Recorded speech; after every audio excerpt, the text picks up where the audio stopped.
What's it like to be one of the nation's top recruits on the first day that college coaches can contact you? First call. Hello? On a call. Hello? Who just called you? On a call. Hello? You're a freaking stud. How was the call? He's been talking about it all week. He's definitely excited. He's going to go out, he's going to win NCAA titles, I promise you. I watch him and I say, I want to be you when I grow up. I have no idea what to expect. Well, I'm outside Anthony Knox's house right now trying to figure that out. I'm not actually outside Anthony Knox's house. Movie magic. You get it. Boom. It's rainy. You can't see, but I am outside his house. What's up, brother? What's up? How you doing, man? What's up, man? Tyler? How you doing, man? Nice to meet you too, man. I've never been on the phone. Hi, nice to meet you. Nice to meet you. That's my sister over there on the couch, Addison. Hi, Addison. Nice to meet you. Big day today. Big day. You guys excited? Oh my God, so excited. You excited? Yeah, I'm hyped. I want to see who reaches out. I want to see who the first call is. I want to see who wants me the most. So. But first, if you don't really follow high school wrestling, you might be asking yourself, who's Anthony Knox? Anthony Knox. Anthony Knox, you gotta Gets in our single. Four backs for Anthony Knox. Anthony Knox is one of the best high school wrestling has to offer. Think of the biggest high school events you know. Super 32, Fargo, who's number one? Anthony has won them all. This is a kid who has a very realistic shot at becoming a Division I national champion, which is why I flew from Texas to New Jersey so I could be here at his house at midnight when it's officially June 15th and college coaches can contact him for the first time. Let's get it. Are you gonna stay up till midnight tonight? Yes, sir. Yeah. Gotta see who the first call is. Yeah. The expectation? This kid's phone is about to blow up. But what's the reality? Do all of these expectations get met, or do they set you up for a little bit of disappointment? These are the questions we wanted to answer with this follow along. And we got the answer, and if you want it, you gotta keep watching. That's how videos work. So this is my room. This is where I keep all the stuff that I want. Just a bunch of reminders that, you know, what I'm working for is paying off slowly. This is my prize possession. This is my youth states bracket. It's still, in Jersey, youth states is just as big as high school states, but for the little kids. So I was probably the most excited ever when I won this one. I'd be wearing this sometimes. Sometimes I just wear it around the house, scare my dogs with it. You said the bracket you were most pumped about in there was your youth tournament, your youth state tournament? Yeah. Why is that? I don't know. Just because like I was never, like, all my friends that like I grew up with, I was never really as good as them. So like winning a tournament that like I wanted to win for so long was like kind of, I don't know, kind of surreal at the time. Here, you want to close? Oh yeah, my bad. You're good. No, you're good. Can you just tell me your name and your relationship to Anthony real quick? Sure, Deborah Knox, and I'm Anthony's mom. What's Anthony like? Anthony's actually a really goofy kid. He doesn't take himself too seriously. Started wrestling when he was 7. I think he won his first state title, like a youth state title, which I'm sure did he tell you that was his favorite one? Yeah, he did. Okay, because that was really his favorite one. I was surprised to hear that. Because he had lost all those kids for so many years before. I don't think I ever told anybody this, but his first wrestling season, he never won a match. So me and my husband were like, all right, maybe this isn't the sport for him, you know? So the last tournament of the season, it's like a novice tournament. First 2 matches, loses. The third kid comes out, he's got pajamas on. I look at my husband, I'm like, this is it. He's going to get them, and sure enough, he won. We celebrated like he just won the NCAAs, and he was ecstatic. But let me tell you, even through every single loss that he had that season, the coach would come out into the stands where the kids used to sit, and he'd be like, anybody else want a match? And Anthony's hand would always go up. He would always want to wrestle more. Even though he was losing, he just loved the sport. On the surface, Anthony looks like a kid who kind of has it made, right? He's super successful at wrestling. He has this amazing support system, these amazing resources. All right, well, Anthony's in the sauna. I'm just gonna do some quick first impressions. Like, man, this kid has a very regimented life. He went functional patterns to wrestling practice with 3 coaches. He comes home, he's doing the sauna, 2 saunas. He's got steam room, sauna, and an ice bath. Really cares about his longevity in the sport. It's hard to come by high school kids that are so forward thinking. But when you dig a little deeper, you find kind of a touching story about how he fell in love with the sport. Can I get your name and how you know Anthony? My name's Anthony Knox, and I am Anthony's dad. His first day wrestling, he went 0-7, but he kept asking to go back out there. He loved the sport even though he was losing. He did. Why do you think that is? So when Anthony was younger, probably up until the age of 3 years old, I was a really bad alcoholic. Dude, I've only talked to your dad on the phone. I wasn't expecting him to be a literal bodybuilder. Yeah, he's crazy too, man. He's like, I remember going to his fights when I was little. I just thought it was the coolest thing ever, like that my dad's an MMA fighter. That's how I fell in love with the sport. Not to get like too deep, but my dad really struggled with like a couple things early on, like in my childhood. Like as soon as he started training, like combat sports, like doing jiu-jitsu, wrestling, like, you know, boxing, all that, I felt like my childhood kind of got a lot better after that, where like he was like, you know, figuring his stuff out, and I don't know, I feel like it's stuck ever since then. I'm sober for like 13 years now, and my story was I got involved with Alcoholics Anonymous, and I started doing mixed martial arts, started fighting. I started fighting professionally, started doing jiu-jitsu tournaments, all that stuff, and I think Anthony kind of correlates combat sports with getting his dad back.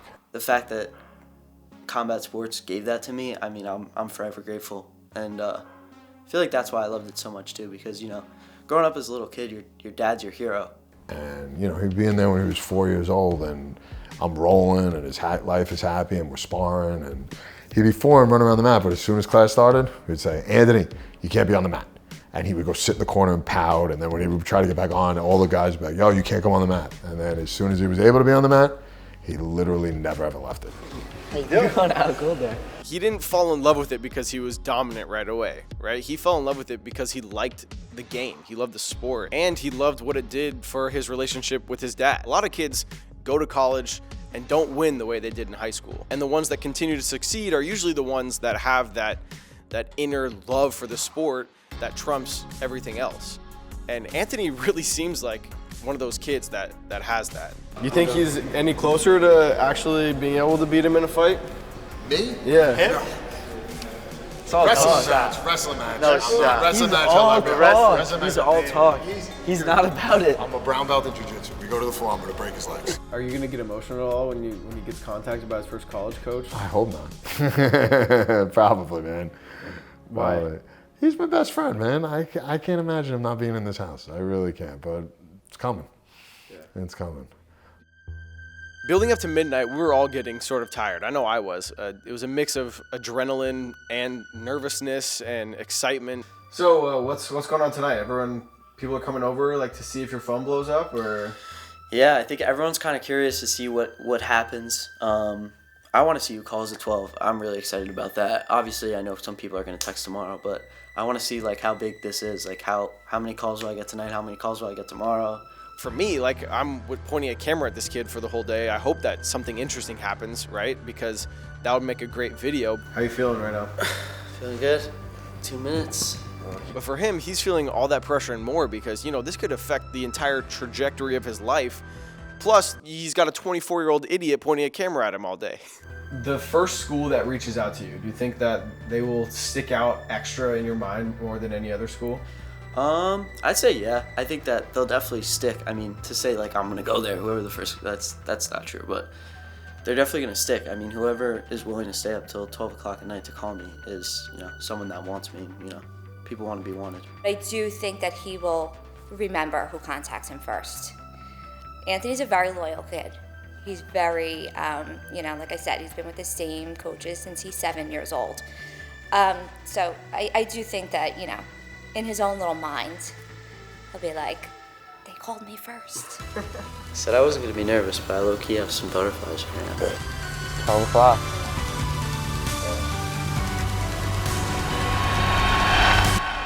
Uh-oh.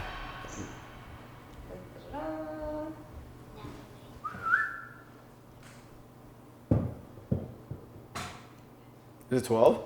It's 12. 12 on the dot. I was thinking about calling you right now, That would have been messed up, man.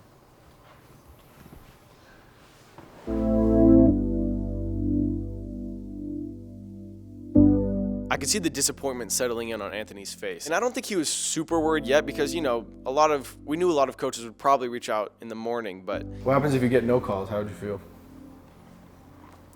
I'll call tomorrow. When you expect midnight to roll around and your phone to blow up and then it doesn't, I'm sure it's a letdown, especially when you stayed up this late to to see. All right, I'm giving this 10 more minutes and then I'm going to sleep. All right. This is making me think that I'm going to have to be up really early tomorrow. You're going to have to be here early. Man, chill. I'm just kidding. And then it finally happened. His first phone call. First call, Oh, what's the area code? 201. Rutgers. Gray. No, that's definitely Mike. Hello? What's up? What's up, buddy? How are you? Oh, good, my man. Just giving you a ring, you know? Staying up late for me, huh? Yeah, long time no talk. And I know a lot of coaches have their own differing opinions on whether you should call it midnight, whether it's corny, whatever. All I can tell you is one thing. This phone call from Cornell clearly meant a lot to Anthony. I'm sure everybody's been beating your door down, but we're just excited to be able to start the process with you and, see if we can get you up to Cornell, you know what I mean? Yes, sir. Look forward to it. He got texted by a few coaches, but things didn't start out how most of us expected them to. Yesterday was interesting. It is 7:10 a.m. I think that today is going to be a completely different story than last night. All right, I'm outside the Knox family household. I'm excited to see if anyone's called Anthony. It's still pretty early, but I'm sure he'll have some updates for us as soon as I get in there. Okay, that was awkward. I thought it would be a cool shot if I shut the trunk, but then I almost locked the keys in the car, so we're just gonna not do that. All right, let's go. Morning, dude. Come on in, man. Morning. Morning. Good to see you. Bright and early, baby. 2 more texts. And then I got a text really late last night from Rutgers. And then I got 2 more this morning, UNC and Harvard. So you mentioned that you were in a group chat with some other recruits, and you said their experiences were similar, or? Yeah, so a lot of kids were saying that the big schools didn't really hit them up super late, and no one's really been hit up by like the Michigans, the Ohio States, the Penn States, the Iowas. How do all the other kids you're talking to feel about everything? I just think it's really interesting that you're in contact with all these other kids that are going through the same thing. So I think that they all said like it's not what they expected. Everyone's whole family is staying up till midnight with them. The phone's there, and then midnight hits, and you're expecting a call at 12 o'clock, and it doesn't happen. So I mean, I'm sure no one's really disappointed. I mean, everyone that's pretty good knows they're gonna get recruited. I mean, it's not a worry, but like, I think it's important to take a step back and realize that it is a privilege that we did get hit up by a bunch of schools. I mean, my coach Mario, I was texting him about the whole process, and he made a good point, which is, football, there's a bunch of D1 schools and a ton of them are elite, where in wrestling there's only 80. So let's say that 30 of them are elite enough to, feel the need to reach out to get a visit or whatever it may be. I gotten 6 calls already. So that would mean 20% of the schools have already reached out, which is crazy to think about because I feel like the phone's been so quiet. But as I'm like putting this into perspective, maybe it's not so quiet. And sure enough, by the time I got there, more coaches had hit him up. And then more coaches. Another call. Hello? Hi, how are you, Coach Goodell? And then more coaches. Another call.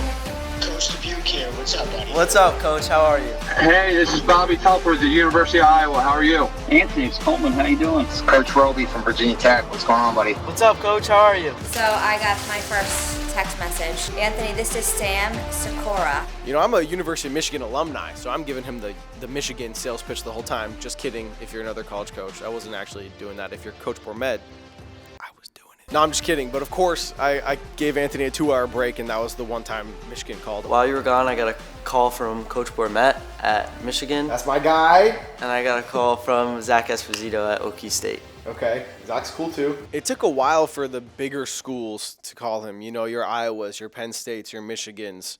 They all didn't call him until the afternoon. We had gotten through most of the day's calls when finally he got a text from Cale Sanderson, and his face kind of lit up. Now, whether Penn State is a good fit for Anthony or not is kind of besides the point because, when the head coach of a team who has won 10 of the last 13 national titles calls you, it's a big deal. What's up, Coach Cale? How are you? And that moment just stood in stark contrast with how Anthony was feeling at midnight the night before. It was a lot of fun going on that emotional roller coaster with him.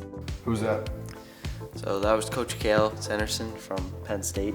I mean, anytime you get a call from a legend like that, it's pretty surreal. It's pretty wild. It gives you that feeling. So that was definitely probably one of my favorite calls so far. Put them both down. How many we at now? 1, 2, 3, 4, 5, 6, 7, 8, 9, 10, 11, 12, 13, 14, 15, 16, 17. What do you think about all this? I think it's pretty cool. It's a lot of schools, man. 17 phone calls. It's not even, shit, it's not even 18 hours yet. It's 18 hours. That is crazy. 17 is getting one school an hour right now. How you feeling like right now compared to last night? So last night I was a little disappointed that we didn't get that many calls, but now, I mean, it blew up.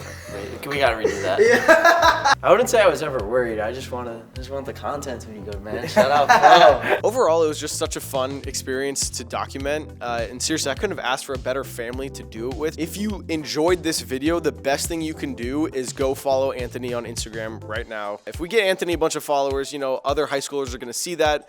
They're going to be more willing to let us do this sort of thing with them. If you were going to talk to a kid who's going to be doing this process next year, what would you tell them? I would say just, you know, enjoy the experience, breathe it in, soak it in. It's only going to happen once where it's this crazy. But I also could say, you know, stay level-headed. You know, keep your head down, keep working. Don't let it get to your head. Was it more work than you expected? Like I feel like you were really excited, but now you seem a little worn down now. Yeah, it was definitely a little wear and tear on the mind. A lot of talking. I'm not a very talkative person usually, but you know, you got to talk to these coaches, and you know, you got to show them who you are. Pretty cool experience taking him from being a 6-year-old kid crying in Tulsa to now one of the top recruits in the country. If you had to explain this experience to another father who might be going through the same thing next year, what would you say? Take a deep breath, try to take it all in, avoid the stress of what's going on, and just kind of enjoy the experience, because it's not every day that 17 NCAA schools go after your child and want what he's worked his whole life for to be a part of that program, which is just amazing. If you were going to talk to another mom whose kid is about to go through this process, what would you say to her? Enjoy it. Enjoy every moment of it. I can't believe that we're here. I feel like he was just, you know, the saying that the days are long but the years are short is 100% true. How would you rate your experience with FloWrestling? Amazing! Yeah, you too? Awesome. What about you? Best. All right, awesome, you guys. I really appreciate you having me. You guys have been the best. I think it's time for me to say goodbye. I appreciate you guys. Take care, guys. Have a good rest of your summer. Get the out.